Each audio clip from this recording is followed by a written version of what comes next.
Hello. Today we will be going over a class lesson for a class in their junior year of high school or 11th grade. The subject is Bible or religion class, and the topic we'll be studying is studies in the book of Daniel. The standard for this lesson is 11.2, be able to understand the narratives and prophecies in the book of Daniel. The objective is 11.2.1, study various elements of Daniel, linguistics, history, symbolism, etc. I created a unit accidentally for this objective, so I'll be focusing on only history for this specific microteaching lesson. So our objective for this lesson is to analyze the history of Daniel.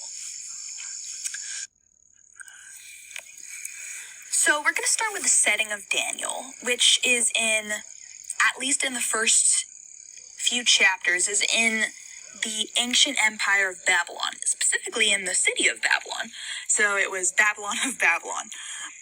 In 605 AD, King Nebuchadnezzar of Babylon invaded Jerusalem, which was under the reign of Jehoiakim. This was actually prophesied earlier by the prophet Jeremiah. You can find that in Jeremiah 25, verse 11, which led to 70 years of captivity of the Jews.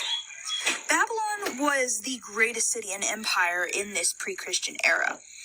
One really cool fact about Nebuchadnezzar is that he built one of the 7 wonders of the world for his wife, called the Hanging Gardens of Babylon.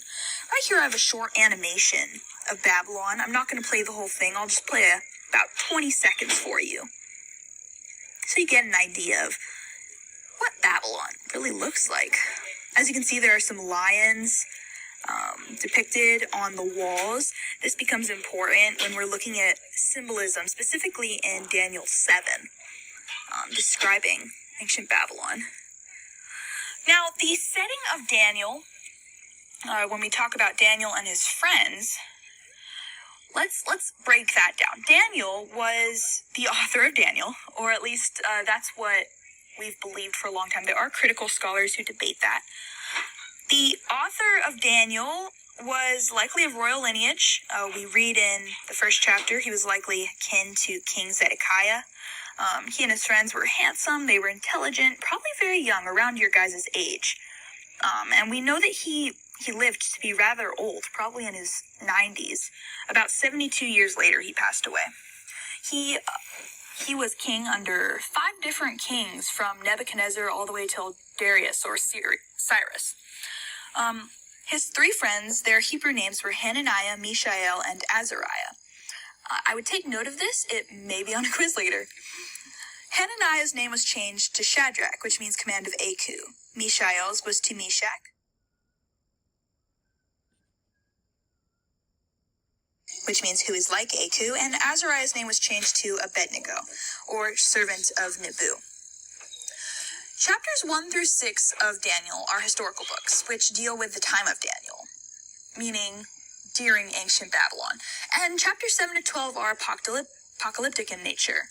They deal with prophecy, and they're books that Daniel was ordered to seal in chapter 12 for the end times. Chapters 2 to 6 are written in Aramaic, or the tongue that was used in Babylon at the time, so those people could understand. And chapters 1 and 8 through 12 are in Hebrew, likely meant to be read by the Israelites. Here I have a short summary by Bible Project. I won't play the whole thing, just a couple seconds of it for you. There were 4 men from the royal family of David: Daniel, who's later named Belteshazzar, and his 3 friends, who you probably know by their Babylonian names, Shadrach, Meshach, and Abednego. This book tells of their struggles to maintain hope in the land of their conquerors. The book's design seems pretty simple at first. Chapters 1 through 6 contain stories about Daniel and his friends. So as you can see, this is about an 8-minute long video that in class we would actually watch. Now, the content of Daniel can be broken down either by its 12 chapters or chiastic structure, which we'll get to in a minute. Daniel 1 is all about the captivity from Jerusalem, and then about the food trial that Daniel and his friends went through. Daniel 2 is about Nebuchadnezzar's statue dream and its interpretation. Daniel 3 is about the fiery furnace that his 3 friends were thrown into. Daniel chapter 4 follows Nebuchadnezzar's tree dream and ultimately his conversion. Daniel 5 follows Belshazzar and the hand on the wall. which ultimately led to his destruction, and the overturning of Babylon to Medo Persia. Daniel chapter 6 follows Daniel in the lion's den under Cyrus or Darius. Daniel chapter 7 is Daniel's dream of the four beasts, which correlates closely with Daniel chapter 2. Daniel 8 is the ram, the goat, and the little horn, or the last three nations in the dream in Daniel 7. Daniel 9 follows Daniel prayer in the 70-week prophecy and end times. Daniel 7, 8, 9, 10, all these books are very dense books. We're going to dive into them much deeper later. Daniel 10 follows Daniel's prayer and his fasting and an interaction with an angel. Daniel 11 is the kings of the north and the south, which are debated to this day. And Daniel 12 talks about a time of distress, which an angel tells him to seal up until the time of the end. Now, Daniel is written in what's called chiastic structure. A chiasm is a literary structure in which ideas or themes are presented in a pattern that mirrors itself. For example, in the book of Daniel, chapters 2, 3, 4, 5, and many others are all structured as chiasms. There are also overarching chiasms in the Aramaic and Hebrew sections. In the Aramaic sections, the chiastic structure is 2 and 7, which follow prophecies of the four kingdoms. 3 and 6, which are trials and persecution of faithful people to God. And chapters 4 and 5 are prophecies to pagan kings, one who's repentant and one who's not. In the Hebrew chiasm, in Daniel's chapter 8 to 11, we actually have a more split up chiasm. So Daniel's chapters 8 and 11 are both prophetic details of the third and fourth kingdoms. But the next chiasm is Daniel 9, 1 through 23, and Daniel 10, which are Daniel's prayers of deliverance for God's people. Then in Daniel 9, 24 through 25, and Daniel 9, 26 to 27, we see the arrival and purpose of the Messiah and the death and return of the Messiah. And then after the 62 weeks of the Messiah will be cut off and have nothing. That's Daniel 9:26. That is what we call the climax of the chiastic structure, or the focal point. So the focal point of chiasms are actually right in the middle. Now, one big debate about Daniel is the accuracy. Can we really trust what's written in Daniel? Critical scholars have attempted to discredit Daniel as historically accurate for a number of reasons. For example, Daniel 1:1 and Jeremiah 25:1 provide different dates of Jehoiakim's reign when it was besieged. The reason for this is that Israel follows what's called a non-ascension year system, starting with year 1, while Babylon follows the ascension year system, starting with year 0. So it makes sense that Babylon would say it was the third year, while Israel would say it was the fourth. If we were to think of another reason, it would be, well, Darius doesn't exist in history. This is true, we don't see the name Darius in history, but we do know that Darius is likely Sirius. The reason for this is because kings often had throne names and personal names.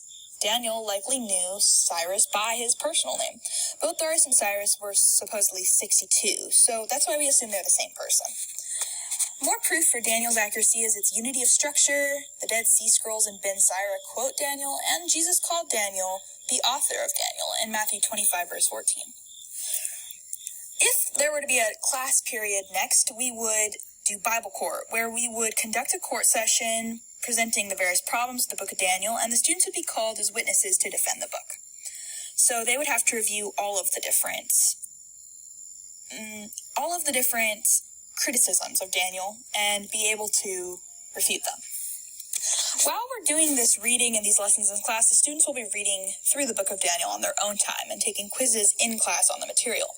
At the end of each class period, I'll spend 10 minutes going over the chapters they were assigned to read the day before.